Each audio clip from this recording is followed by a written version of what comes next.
होकर बन गया है इनकम टैक्स एक्ट 2025।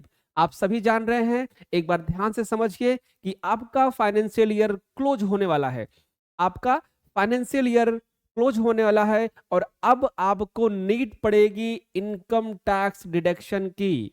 अब आपके माइंड में घूमेगा कि इनकम टैक्स कौन कौन से डिडक्शन हमको मिलने वाले हैं, कौन से डिडक्शन को हम क्लेम कर पाएंगे, कौन से इन्वेस्टमेंट को क्लेम कर पाएंगे, किस तरीके से टैक्स लायबिलिटी कम कर पाएंगे। तो इन सभी का सलूशन आज हम आपको देने वाले हैं इस सेशन के दौरान। तो आप देखते रहिए दीक्षा इंस्टीट्यूट और एक बार लाइक और सब्सक्राइब जरूर करिए। तो आज हम बात करने वाले हैं 1961 और 2025। आप सभी देखिए 1961 और 2005 आपके पास है old law, new law, old regime, new regime. बहुत सारे कंफ्यूजन के साथ, बहुत सारे डाउट के साथ आप सभी लोग होंगे कि क्या हमें जो डिडक्शन पहले मिलता था वो डिडक्शन आज मिलेगा, क्या जो डिडक्शन हम क्लेम कर पाते थे क्या वो डिडक्शन हम क्लेम कर पाएंगे। तो इन सभी का सॉल्यूशन मात्र वन सेशन। तो आप ध्यान से देखिए कि इनकम टैक्स एक्ट में न्यू रिजीम में क्या डिडक्शन आपको मिलेगी, जो ओल्ड रिजीम में डिडक्शन मिलती थी क्या वो न्यू रिजीम में डिडक्शन आपको मिलेगी, और मिलेगी तो कितना मिलेगी, नहीं मिलेगी तो क्यों नहीं मिलेगी। इन सभी के बारे में समझेंगे। Please subscribe and like. चलिए स्टार्ट करते हैं आपका income tax new and old regime का कंपेयर। हम सभी जानते हैं कि इनकम टैक्स एक्ट 1961 चेंज हो चुका है और एक्ट 2025 एक्टिव होने वाला है 1 अप्रैल 2026। ठीक है, ये चीज आप ध्यान रखिएगा। इससे पहले हमारा फाइनेंशियल ईयर क्लोज होने वाला है 2025-26। तो ये फाइनेंशियल ईयर जो क्लोज हो रहा है उस फाइनेंशियल ईयर की क्लोजिंग में जो हमें टैक्स बचाने हैं उसकी तो प्लानिंग करनी है। तो जो टैक्स बचाने हैं उसकी प्लानिंग कैसे करेंगे और कौन कौन से टैक्स आपको मिलेंगे, कौन कौन से डिडक्शन आपको मिलेंगे, चलिए ये चीज हम आपको बता रहे हैं और ध्यान से समझिएगा। ठीक है, सबसे पहले बात करते हैं overview net new tax regime section 115 BAC। ठीक है, ये न्यू सेक्शन है, न्यू टैक्स रेजिम है। समझिए दोनों का कंपेयर करते हैं, ध्यान समझिएगा। New tax regime old tax regime का हम कंपेयर कर रहे हैं कि क्या पहले था और क्या अब है, क्या अलाउ है क्या डिस अलाउ है, क्या आपको मिलेगा क्या आपको नहीं मिलेगा। इन सभी का सोल्यूशन आपके सामने है। ध्यान से देखिए कि क्या क्या चीजें आपको मिल रही हैं, क्या क्या चीजें आपको नहीं मिल रही हैं।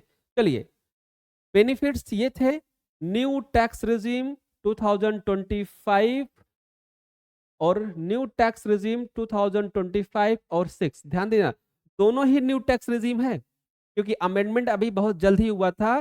फाइनेंशियल ईयर 24-25 में अमेंडमेंट हुआ था, फिर दूसरा अमेंडमेंट हुआ फाइनेंशियल ईयर 25-26 जो हमारा ये क्लोज हो रहा है। तो अब ये जो फाइनेंशियल ईयर क्लोज हो रहा है उसमें हमको क्या बेनिफिट मिलने वाले हैं ये ध्यान से देखते हैं और दोनों का हम लोग कंपेयर करते हैं। ठीक है, चलिए स्टैंडर्ड डिडक्शन सैलरी की बात करें, सैलरी पर्सन के लिए जो स्टैंडर्ड डिडक्शन है तो सबसे पहले हम बात करेंगे रिबेट की। वो तो बात की बात, वो तो मिलता ही है। रिबेट 87A 2025 में था 25,000 रुपए, बट अब आ गया है 60,000। अगर आप नोट कर सकते हो तो नोट करिएगा पेन पेपर लेकर। पहले 2024-25 में आपको 25,000 रुपए का रिबेट मिलता था 87A के अंतर्गत, अब आपको 60,000 का रिबेट मिलेगा इस फाइनेंशियल ईयर। तो हम आपको नोट करना है फाइनेंशियल ईयर 25-26 के बारे में, क्योंकि हम जो टैक्स पे करने वाले हैं फाइनेंशियल ईयर 25-26 का टैक्स पे करने वाले हैं। क्लियर, चलिए स्टैंडर्ड डिडक्शन सैलरी पहले कितना मिलता था 75,000, अब भी कितना मिलेगा 75,000। ठीक है, चलिए effective tax free salary income, तो पहले पुराना न्यू रिजीम कितना था? 7,75,000। अभी कितना हो गया? 12,75,000। Basic zero tax rate limit कितनी थी? 3 लाख रुपए। अभी कितना हो गया? 4 lakh rupees. Number of slab कितने थे? 6 स्लैब थे अप टू 15 लाख तक। इसमें कितने हो गए? 7 स्लैब हो गए अप टू 24 लाख तक। एचआरए एग्जम्पशन कितना था? एचआरए एग्जम्पशन कितना था? नॉट अलाउ, कुछ भी अलाउ नहीं था। यहां भी अलाउ नहीं होगा। एलटीए कितना था? लीव ट्रेवलिंग अलाउंस कितना था? कुछ भी नहीं मिल रहा था। यहां भी नहीं मिलेगा, ध्यान से देखिएगा, यहां भी नहीं मिलेगा। उसके बाद अदर टिपिकल अलाउंस जैसे इंटरटेनमेंट फूड, यहां भी अलाउ नहीं था और यहां भी अलाउ नहीं होगा। प्रोफेशनल टैक्स, यहां भी अलाउ नहीं था, यहां भी अलाउ नहीं होता। मतलब कि इतने डिडक्शन आपको नहीं मिलने वाले हैं। क्लियर? बात करें अगर हम financial year 25-26, the standard deduction remain the 75,000, but the rebate under section 87A is much more and the zero tax threshold limit। ठीक है, तो सबसे पहले आपने कंपेयर समझ लिया कि फाइनेंशियल ईयर 2024-25 में क्या मिल रहा था आपको और फाइनेंशियल ईयर 25-26 में क्या मिल रहा है आपको। ठीक है, तो ये हो गया कंपेयर। इसी के हिसाब से आपको टैक्स पे करना है। आप सभी लोग जान लीजिए कि इसी के हिसाब से आप सभी को टैक्स पे करना है। कॉमन डिडक्शन की अगर हम बात करें, exemption under the new tax regime, तो deduction allow both financial year, दोनों फाइनेंशियल ईयर में क्या चीजें अलाउ थी समझिए। स्टैंडर्ड डिडक्शन 75,000 पहले भी था, एक साल पहले भी और आज भी है। ठीक है, एम्प्लॉयर कंट्रीब्यूशन टू एनपीएस पहले भी मिल रहा था, अब भी है विथ लिमिट। ठीक है, अगला interest on home loan for the let out property section 24B। ठीक है, family pension deduction section 57A IIA up to limit. Contribution to Agniveer corpus fund section 80 CCH। ठीक, डिडक्शन और एग्जम्पशन इज नॉट अलाउ। ध्यान दीजिए, दोनों की बात हो रही है। पहले कौन नहीं था और अब भी वो नहीं है। जैसे इन बोथ फाइनेंशियल ईयर, दोनों फाइनेंशियल ईयर में under the new tax regime में क्या नहीं था। ठीक, मतलब कि कह रहा है कि 24 और 25 वाले में और 25 और 26 वाले में दोनों में ये इलेबल नहीं था, तो नहीं है। क्या नहीं था? Section 80C PF ELS life insurance ये नहीं था। हाउस रेंट अलाउंस ये भी नहीं था।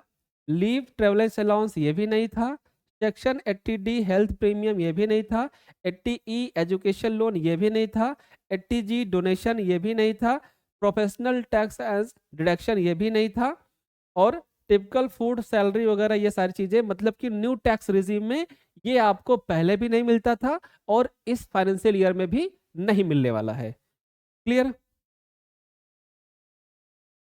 What is change from the 24-25 and 25-26? क्या चेंज हुआ? जो फाइनेंशियल ईयर हमारा बीत गया था 24-25 और जो फाइनेंशियल ईयर हमारा क्लोज होने वाला है 25-26, इन दोनों में क्या चेंज हुआ? क्या पहले था और क्या अब नहीं है? तो सबसे पहले समझते हैं कि फाइनेंशियल ईयर 24-25 में रिबेट जो था 87A का वो 25,000 रुपए था। ठीक है, और taxable income up to 7 lakh रुपए तक क्या था? 7 लाख रुपए तक अगर आपके टैक्सेबल इनकम है तो आपको रिबेट मिलती थी सेक्शन 87A के अंतर्गत 25,000 की। बट चेंज क्या हुआ? उसको चेंज करके फाइनेंशियल ईयर 25-26 में कर दिया गया रिबेट इंक्रीज टू बी 60,000। कितने का? 60,000 रुपए का। और taxable income up to 12 lakh, 12 lakh रुपए का। ठीक है, तो significant increase the tax free limit under the new tax regime combined with standard deduction, मतलब कि इसमें आपके टैक्स लिमिट को क्या कर दिया गया है, इंक्रीज कर दिया गया है। Zero tax threshold limit, ये ध्यान दीजिएगा। तो greater the zero tax limit threshold 25-26 due to the received slab of the higher rebate, means कि 12,75,000 रुपए तक आपको कोई भी टैक्स पे नहीं करना है। फाइनेंशियल ईयर 25-26 की बात हो रही है। स्लैब स्ट्रक्चर क्या चेंज हुआ, तो इन्होंने कर दिया, ये चीज आप समझिए। Practical impact for the tax payer for low and mid income, समस्या ये बात की है। इन्होंने क्या कहा कि new regime for 25-26 is more attractive due to, कैसे, इसमें इन्होंने कहा भैया कि जो हम नई टैक्स रिजीम लेके आ रहे हैं वो बहुत ही अट्रैक्टिव है, बहुत ही अट्रैक्टिव है। क्या है, हायर रिबेट दे रहे हैं हम, क्या कर रहे हैं, हायर रिबेट दे रहे हैं किसमें, 87A के अंतर्गत। Higher tax free threshold limit दे रहे हैं 4 लाख रुपए की। और many tax payer earning for the 12 से 13 लाख रुपए में pay to no tax all under the new tax regime, मतलब कि 12 लाख रुपए तक आपको कोई भी टैक्स पे करने की जरूरत नहीं है। For high income claim deduction, ये भी समझना पड़ेगा आप सबको।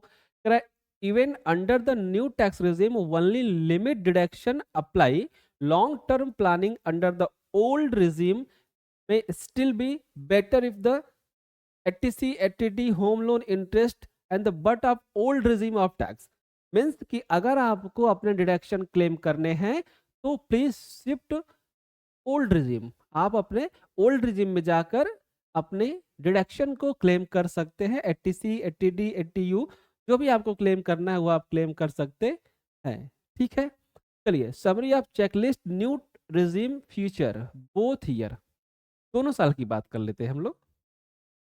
क्या है अलाउ, क्या है भाई, ध्यान दीजिए क्या क्या आपको मिल रहा है।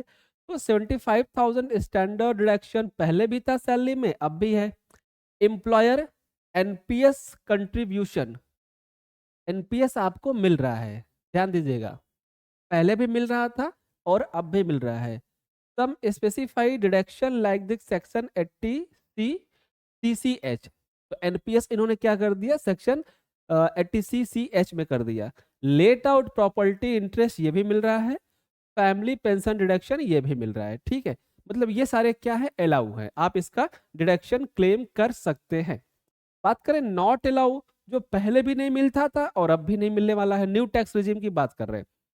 एचआरए नहीं मिलेगा, एलटीए नहीं मिलेगा, 80C नहीं मिलेगा, 80D 80E 80G नहीं मिलेगा, पोस्ट अलाउंस नहीं मिलने वाला है। ठीक है,